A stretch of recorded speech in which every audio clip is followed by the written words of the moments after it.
Electrochemistry എന്ന് പറയുന്ന ചാപ്റ്ററിലെ galvanic cell പഠിപ്പിക്കുമ്പോൾ കുട്ടികൾക്ക് എപ്പോഴും അതിൽ യൂസ് ചെയ്തിരിക്കുന്ന 2 ഹാഫ് സെല്ലുകളിൽ അവയുടെ നെയിമും റിയാക്ഷൻസും അല്ലെങ്കിൽ അതിൻ്റെ സൈനും ഒക്കെ ഓർത്ത് വയ്ക്കുമ്പോൾ അല്പം കൺഫ്യൂഷൻ തോന്നാറുണ്ട്. അപ്പോൾ അത് പെട്ടെന്ന് ഓർത്ത് വയ്ക്കാനായിട്ടുള്ള ഒരു ചെറിയ ട്രിക്കാണ് ഇവിടെ പറയുന്നത്.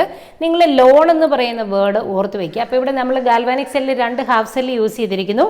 അതിലിവിടെ നമ്മൾ യൂസ് ചെയ്തിരിക്കുന്ന ലോൺ എന്ന് പറയുന്ന വേർഡിൽ എൽ എന്ന് പറയുന്ന ലെഫ്റ്റ് എന്ന് ഓർത്തിരിക്കുക. അതായത് ലെഫ്റ്റ് ഹാഫ് സെല്ലാണ്. ഇനി ആ ലെഫ്റ്റ് ഹാഫ് സെല്ലിൽ നടക്കുന്ന റിയാക്ഷൻ എന്താണ്? ഓക്സിഡേഷൻ ആണ്. ഓക്സിഡേഷൻ നടക്കുന്ന ഈ ഹാഫ് സെല്ലിനെ നമ്മൾ ആനോഡ് എന്നാണ് വിളിക്കുക. ആനോഡിൻ്റെ ചാർജ് ഗാൽവാനിക് സെല്ലിൽ ആനോഡുകൾ നെഗറ്റീവ്ലി ചാർജ്ഡ് ആയിരിക്കും. ഓക്കെ, അപ്പോൾ അതിൻ്റെ നേരെ ഓപ്പോസിറ്റ് ആയിട്ട് ഓർത്തിരുന്നാൽ മതി. റൈറ്റ് സൈഡിൽ യൂസ് ചെയ്തിരിക്കുന്ന ഈ ഹാഫ് സെല്ലിൽ നടക്കുന്ന റിയാക്ഷൻ എന്താണ്? റിഡക്ഷൻ ആയിരിക്കും.